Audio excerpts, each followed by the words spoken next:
یا کوئی اللہ کے اوپر جس طرح حلال حرام اللہ کی طرف سے ہم پاتے ہیں، اللہ کسی کی طرف سے نہیں بلکہ اپنی طرف سے اللہ نے اپنے اوپر یہ لاگو کر لیا ہے، واجب کر لیا ہے کہ یہ کرنا ہے۔ کتب ربکم علی نفسہ الرحمہ۔ تو اسی طرح ہم نے ظلم کو اپنے اوپر حرام کر رکھا ہے۔ ظلم کیا ہے؟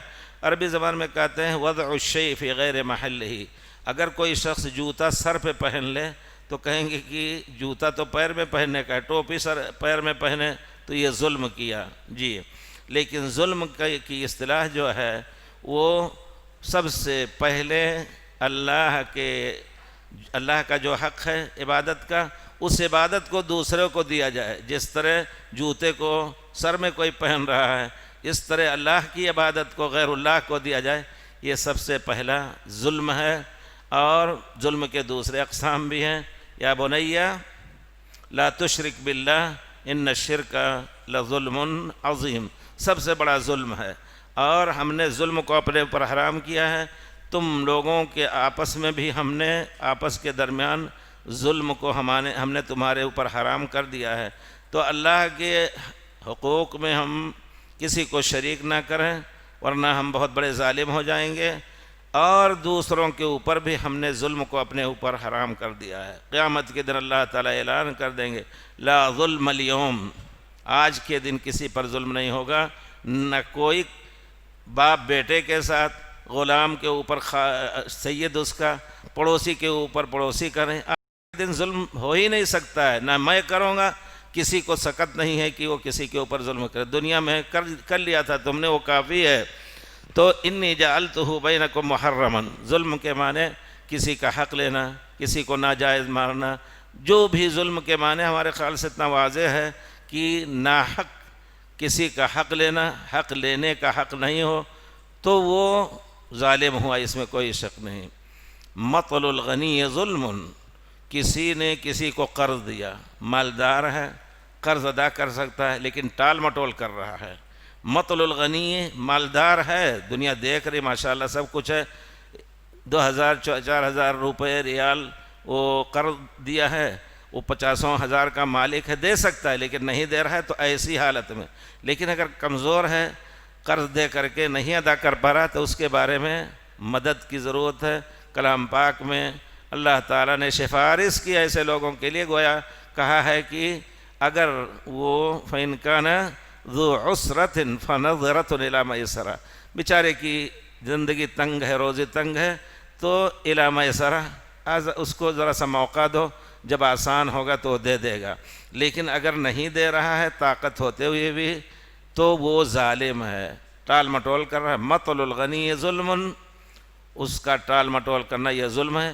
یحل عرضہ ومالہ، اس کا مال بھی حلال ہو سکتا ہے، اس کی آبرو بھی حلال ہے۔ تم بڑے ظالم ہو، تم جھوٹے ہو، دغاباز ہو، نہیں دے رہے ہو، یہ سب کا یحل عرضہ ومالہ، تو یہ ظلم ہے۔ پیارے رب نے فرمایا کہ آپ آپس کے درمیان میں نے حرام کر لیا ہے، وجعلتہ بینکم محرما، اس کو تمہارے درمیان حرام کر دیا ہے، کسی کے لیے کسی کے اوپر ظلم کرنا جائز نہیں۔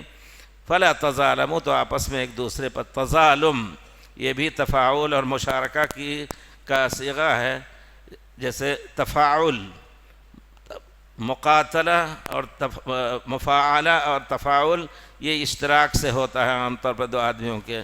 قاتل یقاتل، دو آدمیوں نے آپس میں مارا، لڑائی کی۔ ضارب یضارب، ضرب ایک طرف سے مارا، ضارب دونوں آپس میں ایک دوسرے کو فائٹنگ کر رہے تھے، تو اس کو کہا جائے گا۔ اسی طرح لا تظالموا، ایک دوسرے کے اوپر ظلم نہ کرو۔ اگر اس نے ظلم کیا تو ظلم کا بدلہ اسے اتنا ہی لو جتنا کیا ہے، آگے بڑھ کر کے اور ستاؤ گے تو تم ظالم ہو جاؤ گے۔ فلا تظالموا یا عبادی کلکم ضال الا من ہدیت فاستہدونی اہدکم، سب تم لوگ گمراہ ہو الا من ہدیت، جی ہاں، حد پیارے رسول کو بھی کہا گیا الم نشرح لک صدرک ووضعنا عنک وزرک الذی انقض ظہرک ورفعنا لک ذکرک فإن مع العسر ووجدک ضالا فہدی، اللہ تعالیٰ نے آپ کو گمراہ پایا تھا۔ یقیناً جو اصل راہ تھی نبوت سے پہلے پیارے رسول ڈھونڈ رہے تھے، اللہ نے جو دل میں ڈالا اس کی روشنی میں اللہ کی عبادت کرتے تھے، جاتے تھے غار حرا میں، لیکن اصل ہدایت گویا جو راستہ سیدھا تھا ان ھذا سبیلی فاتبعوہ، تو وہ پیارے رسول ان ھذہ سبیلی ھذہ سبیلی، تو وہ نبوت کے بعد ملا۔ تو تم سب گمراہ ہو، فاستہدونی، مجھی سے ہدایت طلب کرو۔ جی ہاں، ہم ہر وقت کہیں ایاک نعبد و ایاک نستعین، اور پھر ہدایت کے جو اسباب ہیں قرآن اور سنت، پیارے رسول نے واضح طور پر فرمایا ہے ترکت فیکم امرین لن تضلوا، دو چیزیں چھوڑ کے جاتا ہوں، جب تک اس پر تمسک کرو گے ہرگز گمراہ نہیں ہوگے۔ یہ ہے ہدایت کی طلب، اور اگر اس سے نہیں ہدایت لیں گے قرآن اور سنت سے تو پھر یقیناً ہم گم گشتہ راہ ہو جائیں گے۔ کلکم ضال الا من ہدیت فاستہدونی، میرے ذریعے ہی سے ہم نے جو ہدایت کا راستہ تمہارے لیے تیار کیا ہے اسی سے ہدایت طلب کرو، اہدکم، میں تمہیں ہدایت دوں گا۔ یا عبادی کلکم جائع الا من اطعمتہ فاستطعمونی، ہر ایک بھوکا ہے، وما من دابۃ فی الارض الا علی اللہ رزقها ولا تقتلوا اولادکم خشیۃ املاق نحن نرزقهم وایاکم، دوسری آیت میں نحن نرزقکم وایاہم، کہ بچوں کو قتل نہ کرو کہ کہاں سے کھائیں گے، جیسا کہ ہوتا ہے وہ روزی لے کے اپنی طرف سے، جس طرح تمہیں روزی میں دیتا ہوں ان کو بھی دوں گا، تو گویا میں ہی روزی دینے والا ہے، اس میں کوئی، تم سب بھوکے ہو، جس کو میں کھلاؤں وہی آسودہ اور سیراب ہوگا، تم مجھ سے کھانا طلب کرو، اطعمکم، میں تمہیں کھلاؤں گا۔ چھوٹی بڑی چیز اللہ سے مانگنی چاہیے، ملح بھی اگر کم ہو گیا نہیں ملا تو اللہ تعالی ہمارے لیے مہیا کر دے، انتظام کر دے، پیسہ نہیں ہے اللہ تعالی حلال طریقے سے کوشش کیجئے انشاءاللہ آ جائے۔ یا عبادی کلکم عار الا من کسوتہ، تم سب ننگے ہو، جس کو میں پہناؤں وہی لباس والا اور پہننے والا ہے، فاستکسونی، مجھ سے طلب کرو اپنے لیے لباس، اکسکم، میں تمہیں پہناؤں گا۔ دیکھیے کتنی اہم چیز ہے، یعنی انسان کے نام سے کوئی بھی ہو، کہیں بھی رہتا ہو، شاید کوئی ایسے لوگ ہوں جن کو اخلاق اور انبیاء کی جھلک یا ان کے پرانے اخلاق کا کوئی نور نہ پہنچا ہو، ننگے رہتے ہوں، لیکن ہر قوم یقیناً کھانے اور کپڑے کے لیے دوڑ میں لگی ہوئی ہے، ہر قوم کہیں بھی ہوں وہ ننگے رہنا ان کے لیے پسند نہیں، اور ننگا یہ جو ہے فطرت کے خلاف بھی ہے۔ حضرت آدم علیہ السلام کو جب اللہ تعالیٰ نے مبتلا کیا اور لا تقربا هذه الشجرة فتكونا من الظالمین فأكلا منها فبدت لهما سوآتهما، جب کھا لیا تو ان کی شرمگاہ حضرت آدم اور حوا کی ظاہر ہو گئی۔ وَطَفِقَا يَخْصِفَانِ عَلَيْهِمَا مِنْ وَرَقِ الْجَنَّةِ، جنت کے پتے توڑ توڑ کر کے اور اپنے سطر کو چھپانے لگے۔ تو ایک فطری چیز ہے، چھوٹا بچہ ٹھیک ہے لیکن تھوڑا سا بڑا ہوا تو بھی شرم میں چھپانے کی کوشش کرتا، یہ ایک فطری چیز ہے۔ تو ہر ایک جو ہے وہ ننگا ہے، جس کو میں پہناؤں وہی اسی کو پہناوا ملے گا۔ فاستکسونی، مجھ سے طلب کرو میں پہناؤں گا۔ یا عبادی انکم تخطئون باللیل والنہار، رات دن تم گناہ کرتے ہو، وانا اغفر الذنوب جميعا، میں ہی تمام گناہوں کا معاف کرنے والا ہے، مجھی سے مغفرت طلب کرو۔ اغفر لکم، روایت ہے ان اللہ ينزل في كل ليلة حين يبقى ثلث الليل الآخر فينادي عباده الا هل من سائل فأعطيه، کیا کوئی طلب کچھ سوال کرنے والا، الا هل من مستغفر فاغفر له، کوئی گناہوں کو گناہ کی معافی چاہتا ہے تو فاستغفرونی اغفر لکم، میں معاف کر دوں گا۔ جی اللہ اکبر، یہ اللہ کا وعدہ ہے۔ اس کا معنی ہے کہ آدمی کو مایوس نہیں ہونا چاہیے، بڑے سے بڑا گناہ کر لیا، اپنے کو اگر اللہ نے چھپا لیا تو اپنے کو ننگا نہ کرے، اللہ کے سامنے اعتراف کرے، طلب کرے، اللہ تعالیٰ وہ گناہ معاف کر دے گا۔ یا عبادی الذین اسرفوا علی انفسہم لا تقنطوا من رحمت اللہ ان اللہ یغفر الذنوب جميعا انہ هو الغفور الرحیم۔ فاستغفرونی اغفر لکم یا عبادی انکم لن تبلغوا ضری فتضرونی ولن تبلغوا نفعی فتنفعونی. میں کسی کے نفع نقصان کا محتاج نہیں ہوں، لیکن اگر مجھے نقصان پہنچانا چاہو پوری دنیا کے لوگ تو مجھے کوئی نقصان نہیں پہنچ. یہ تو اگر کوئی کسی مسلمان کو اس میں شبہ ہے تو اس کے ایمان میں شبہ ہے، کافر ہے کوئی بھی قوم ہو. اور اگر یہ کہیں کہ ہم اللہ کو کچھ نفع پہنچا دیں تو اللہ تعالیٰ کو کسی کے نفع کی ضرورت نہیں ہے، کہ صرف یہ ہے کہ اللہ کے احکام پر عمل کرے. یا عبادی لو ان اولکم وآخرکم، اگر تم میں کے پہلے لوگ حضرت آدم سے لے کے ان کے اولاد تک اور قیامت تک آنے والے اور جتنے انسان اور جنات ہیں، کانوا علی اتقى قلب رجل واحد، ایک آدمی کا جو سب سے زیادہ تقی اور متقی ہے اس کے دل کی طرح سب ہو جائیں، یعنی کوئی اللہ کا نافرمان نہ ہو، اللہ سے ڈرنے والا ہو جائے، یہ پوری دنیا کے لوگ ہو جائیں تو اللہ تعالیٰ کے ملک میں، اللہ کی بادشاہت میں، اللہ کی قوت میں، اللہ کے غنا، اللہ کے فضل میں کوئی زیادتی نہیں ہوگی. اور اس کے برعکس لو ان اولکم وآخرکم انسکم وجنکم کانوا علی افجر قلب رجل واحد، سب مل کر کے ہماری نافرمانی کر ڈالو اور برے سے برے آدمی کے دل کی طرح سب کے دل ہو جائیں تو ہمارا کچھ نہیں بگڑے گا. تم خود اپنے کو نفع پہنچا سکتے ہو یا خود اپنے کو نقصان پہنچا سکتے ہو اس قسم کی باتوں سے کہ اللہ کو ہم نفع پہنچا دیں یا نقصان پہنچا دیں. یا عبادی، اے میرے بندو، لو ان اولکم وآخرکم وانسکم وجنکم قاموا فی صعید واحد، تم میں سے آخر اور اول کے سب لوگ اور جن اور انسان سب کے سب ایک جگہ اکٹھا ہو کر کے مجھ سے اپنی ضرورتوں کی طلب کریں، فَأَعْطَيْتُ كُلَّ وَاحِدٍ مَسْأَلَتَهُ مَا نَقَصَ ذَلِكَ مِمَّا عِنْدِي، میں ان سب کو ان کی ضرورت کے مطابق جو طلب کر رہے ہیں دے دو تو میری بادشاہت میں سے کوئی کمی نہیں آئے گی. جتنا کی الا کما ینقص، جتنا کی مخیت سوئی کو سمندر میں ڈالو اس میں کتنا کمی ہوگی، کچھ بھی کمی نہیں. وہ تو جو کچھ آئے گا تھوڑا سا بھیگے گا اور باقی گر جائے گا، اتنا بھی اللہ کی بادشاہت میں کمی نہیں آئے گی.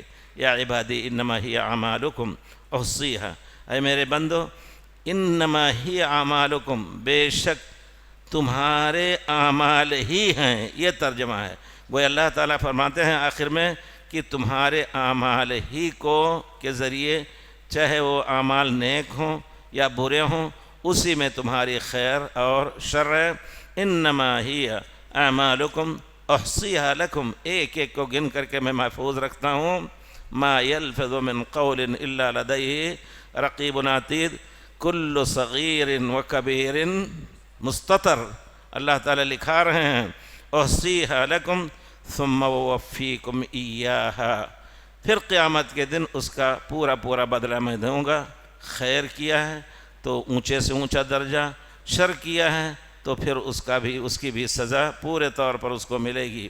فمن وجد خیرا فلیحمد اللہ، اگر وہ اس زندگی میں خیر پا رہا ہے اللہ کا شکر ادا کرے کہ اس نے نماز کی توفیق دی، اس نے زکوٰۃ کی توفیق دی، اس نے مجلس علم میں بیٹھ کر کے کچھ اللہ کی بات سننے کی توفیق دی. فمن وجد خیرا فلیحمد اللہ، یا پھر وہاں قیامت میں خیر پائے تو اللہ کا شکر ادا کرے، اور اگر قیامت میں شر پائے یا دنیا میں بھی شر آئے تو تمہارے اپنے کرتوت کی بنا پر آئے گا. فلا یلومن الا نفسہ، اپنے ہی کو ملامت کرے کہ ہم ہی نے غلطی کی تھی، اس وجہ سے. اللہ کیا کوئی اس میں اللہ نے کا کوئی ظلم نہیں، اور اللہ نے تمہارا کوئی حق نہیں مارا ہے، تم نے خود جو کچھ کیا تھا وہی سب ملا. اتنی واضح حدیث ہے توحید کی متعلق، اس وجہ سے ہم کو چاہیے کہ ہم اس کو یاد کریں، ہمارے بچے، اور اس کو پڑھ کر کے کم سے کم اس کے ترجمے کو روزانہ اپنے ایمان کو تازہ کرنے کی کوشش کریں. جی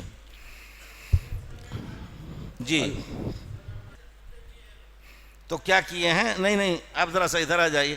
اس میں ہم جو سمجھتے ہیں کہ سوئی اگر گلاس میں ڈالیں، آپ سن رہے ہیں میری بات، سوئی اگر گلاس میں ڈالیں تو اس میں اٹھاتے ہی جو کچھ رہے گا سب گر جائے گا، صرف ایک معمولی تری اس میں رہ جائے گی۔ آپ یہیں تجربہ کر لیجئے، سوئی کو ایک گلاس میں ڈالیں اور اتنے بڑے سمندر کو جو زمین کا 2/3 حصہ ہے اس میں اگر سوئی ڈالیں گے تو کیا کمی آئے گی؟ یعنی اللہ تعالیٰ فرماتے ہیں مثال دے کر کے کہ کوئی کمی نہیں حقیقت میں ہوگی۔ خود کافر بھی کہے گا، غیر مسلم بھی کہے گا کہ سوئی کو ہم سمندر میں ڈالیں تو سمندر میں کوئی کمی نہیں آئے گی، لیکن اگر اس کو نکالنا چاہیں، کھینچنا چاہیں تو ہو سکتا ہے پانی کنویں کی طرح نیچے ہو جائے، لیکن اس میں کوئی حقیقت میں کمی نہیں آئے گی۔ یہ ہے اصل اس کی تفسیر۔ لیکن آپ کے ہاں اشکال جو ہے ذرا سا آگے آ جائیں، اشکال سنیے گا کیا ان میں شبہ ہے بھائی مزرق کا؟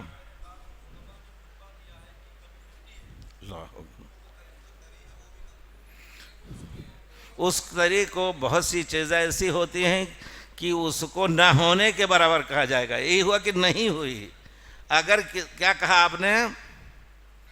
ناکے میں پانی نہیں رہ جائے گا۔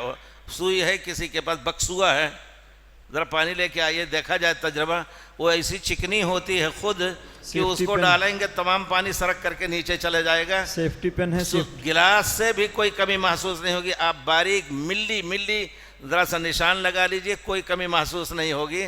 تو یہ کہنا کہ کمی ہوتی ہے، نہیں، یعنی جیسے تم مثال دو کوئی کمی ہونے کی، کیا کوئی شخص جو اللہ پر ایمان بھی نہیں لاتا اگر وہ سوئی کو گلاس میں ڈالتا ہے، اس سے پوچھا جائے کچھ کمی ہوئی تو کہے گا نہیں کمی ہوئی، کمی دیکھے گی نہیں، نشان لگا دیجئے۔ ہاں اگر اس میں سے ہم ایک چمچہ نکالیں تو ہو سکتا ہے 1 ملی کم ہو جائے نا، لیکن سوئی سے نہیں کم ہوگا، ایک تری صرف رہ جائے گی سوئی کے نوک پر۔ اب اس کو یہ کہنا کہ اللہ کے خزانے میں کمی ہوتی ہے، یہ چیز صحیح نہیں ہے۔ ہاں نہیں دیکھو، رہنے دیجیے، کمی نہیں ہوتی ہے،